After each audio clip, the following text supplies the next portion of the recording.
Welcome to that's Cookhouse.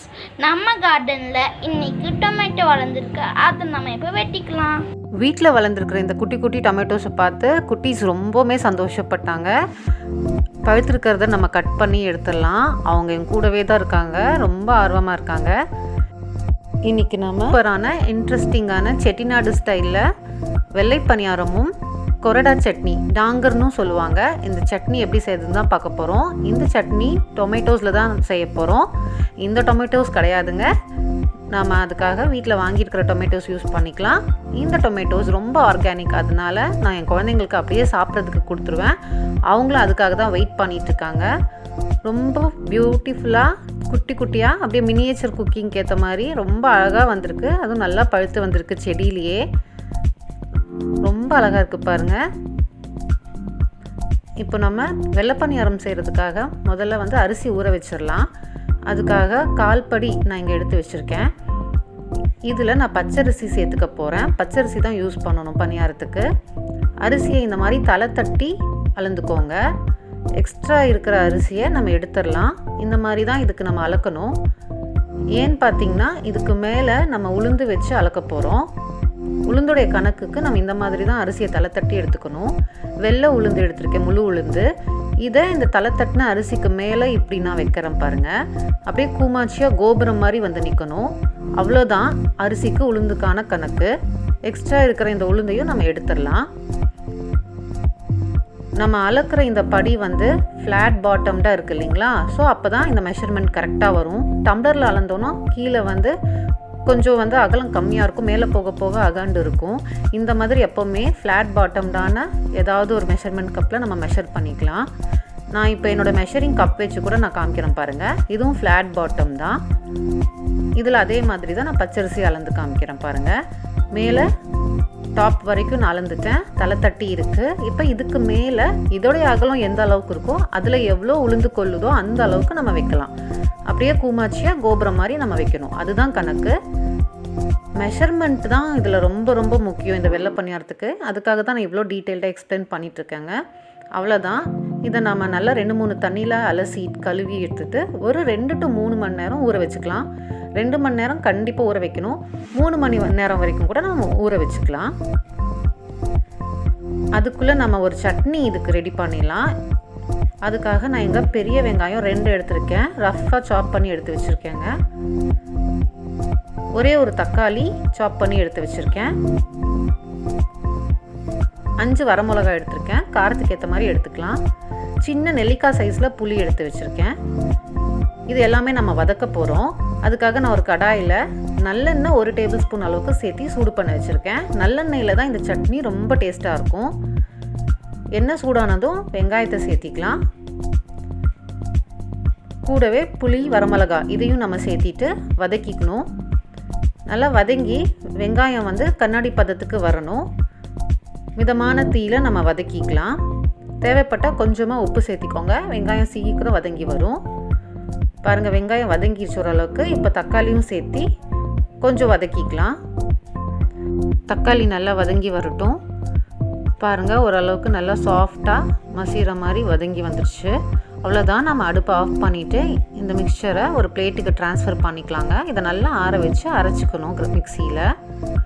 இப்போது அதே கடாயில் நான் ஒரு 2 டேபிள் ஸ்பூன் அளவுக்கு நல்லெண்ணெய் சேர்த்திக்கிறேன்.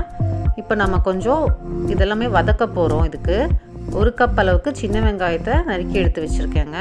ஒரு பெரிய சைஸ் பூண்டு, நல்லா இந்த அளவுக்கு பெரிய சைஸ் பூண்டு எடுத்திருக்கேன். இது எல்லாமே சுத்தம் பண்ணி நான் இந்த மாதிரி கட் பண்ணி எடுத்து வச்சுருக்கேன். ஒரே ஒரு தக்காளி நறுக்கி எடுத்து வச்சுருக்கேன். 2 வரமிளகாயை பிச்சு எடுத்து வச்சுருக்கேன். இப்போ நம்ம இதுக்கு ஒரு தாளிப்பு ரெடி பண்ணிடலாம். 1 டீஸ்பூன் அளவுக்கு கடுகு சேர்த்திக்கலாம். சூடான எண்ணெயில் கடுகு பொரியட்டும். 1/4 டீஸ்பூன் அளவுக்கு பெருங்காயத்தூள் சேர்த்திக்கலாம். கொஞ்சமாக கருவேப்பிலையை கழுவி நம்ம இதில் சேர்த்திக்கலாங்க. இது எல்லாமே பொரிஞ்சு வந்த உடனே வரமிளகாயை சேர்த்திக்கலாம்.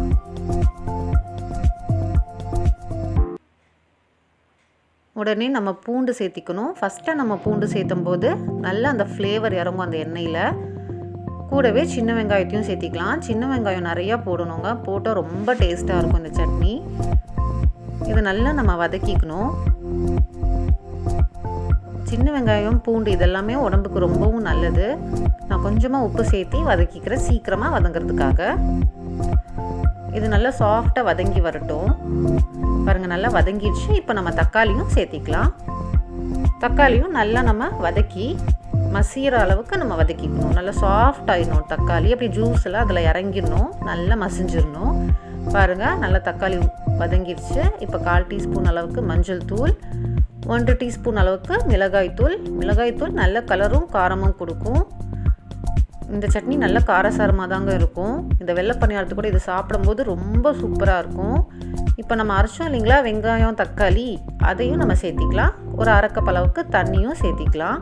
நான் அந்த மிக்ஸி ஜார்லேயே சேர்த்தி கழுவி ஊற்றிக்கிட்டேன். அதில் உப்பு வந்து 1 டீஸ்பூன் அளவுக்கு இப்போ நான் சேர்த்திக்கிறேன். முதலே வெங்காயம் வதக்கும் போதும் நம்ம சேர்த்திருக்கோம் இல்லைங்களா, ஸோ நம்ம கொஞ்சம் கொஞ்சமாக சேர்த்திக்கலாம். அதிகமாயிட்டால் நம்ம வந்து கம்மி பண்ண முடியாது. இன்னும் கொஞ்சம் தண்ணி தேவைப்படுது. ஸோ நான் இன்னும் கொஞ்சம் சேர்த்தி இதை நல்லா வந்து இதில் அப்படியே எல்லாமே மிக்ஸ் ஆகி வேகிற அளவுக்கு நம்ம விட்டுறணும். அவ்வளோதான், மோஸ்ட்லி ரெடி ஆயிடுச்சு. பாருங்கள் கொஞ்ச நேரத்தில் நல்லா வெந்து மேலே வந்து பபிள்ஸ் வர ஆரம்பிச்சிருச்சு. அப்படியே எண்ணெயும் பிரிய ஆரம்பிச்சிருச்சு. இந்த ஸ்டேஜில் கடைசியாக 1 டீஸ்பூன் அளவுக்கு வெல்லம் நம்ம சேர்த்திக்கணும். ரொம்ப சூப்பரான இந்த கொரடா சட்னி ரெடி ஆயிடுச்சுங்க. அவ்வளோதான், அடுப்பு ஆஃப் பண்ணிடலாம். செம்ம காம்பினேஷன் இது வெள்ளை பணியாரத்துக்கு. இட்லி தோசை கூடயும் நல்லாயிருக்கும் இது. இப்போ வந்து நம்ம இந்த அரிசி 3 மணி நேரம் ஊறிடுச்சு. இப்போ நம்ம இதை அரைச்சிக்கலாம். மிக்ஸி ஜார்லேயே நம்ம நைஸாக அரைச்சிக்கலாங்க. தண்ணி அளவாக விட்டு தான் நம்ம அரைக்கணும், ரொம்ப தண்ணி விடக்கூடாது. அரைச்சிட்டு ஒரு பவுலில் சேர்த்திக்கலாம். அது கூட 1 டீஸ்பூன் சர்க்கரை, 1 டீஸ்பூன் உப்பு, இதை ரெண்டையும் சேர்த்து நம்ம கலந்துக்கலாம். கூடவே ஒரு 1/4 கப் அளவுக்கு காய்ச்சின பால் இங்கே சேர்த்திக்கலாம். இந்த பால் சேர்த்துறதுனால இதோட டேஸ்ட் இன்னும் நல்லா இருக்கும் இந்த பணியாரத்துக்கு. தண்ணி அளவாக சேர்ந்து நம்ம மிக்சியில் அரைச்சிடணுங்க. அது ரொம்ப ரொம்ப முக்கியம். நம்ம நிறைய விடக்கூடாது. இந்த மாவை அரைச்சோடனே நம்ம பணியாரம் செஞ்சுக்கலாங்க. புளிக்க வைக்கணும்னு அவசியம் இல்லை.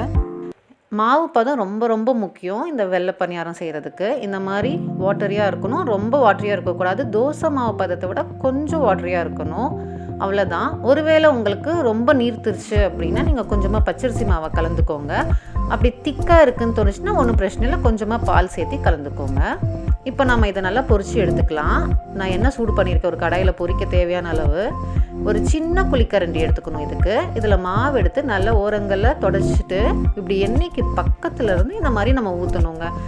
இந்த மாதிரி ஊற்றினோன்னா ரொம்ப பர்ஃபெக்டாக வரும். பார்த்திங்கன்னா அப்படியே ஓரங்களில் அது அப்படியே படர்ந்து பாருங்கள், பூ மாதிரி எவ்வளோ அழகாக டிசைன் வந்திருக்குன்னு சொல்லிட்டு. இது தின்னாயிடும், அப்படியே பூ மாதிரி படர்ந்து வந்துடும். கீழேருந்து அப்படியே மேலே ஃப்ளோட் ஆகிடுங்க. ஒரு 10 செகண்டில் 10 to 15 செகண்ட் தான் ஆகும், தானாக மேலே வந்துடும். அவ்வளோதான். அப்படி வந்ததுக்கப்புறமா நம்ம இதை திருப்பி போட்டுடணும். திருப்பி போட்டு இன்னொரு 10 செகண்ட் நம்ம வந்து இதை வேக விட்டோம்னா போதும். சூப்பராக ரெடி ஆயிரும். ரொம்ப வந்து டார்க் கலர் பண்ணிடாதீங்க. இது பேரே வெள்ளை பணியாரம் இல்லையா, ஸோ ஒயிட்டாக நல்ல பூ மாதிரி இருக்கணும். இதுதான் பர்ஃபெக்டான ஒரு இது. நான் இன்னொன்று உங்களுக்கு ஊற்றி காமிக்கிறேன் பாருங்கள். கரண்டியில் கொஞ்சமாக மாவு எடுத்துக்கலாம். ஓரங்களை அப்படியே நம்ம அந்த கிண்ணத்தில் தொடச்சி விட்டுடலாம். எண்ணெய்க்கு பக்கத்தில் இருந்து இந்த மாதிரி ஊற்றணும். ஊற்றினோடனே அப்படியே அது ஸ்ப்ரெட் ஆகி அப்படியே ஒரு பூ மாதிரி விரிஞ்சிடும்.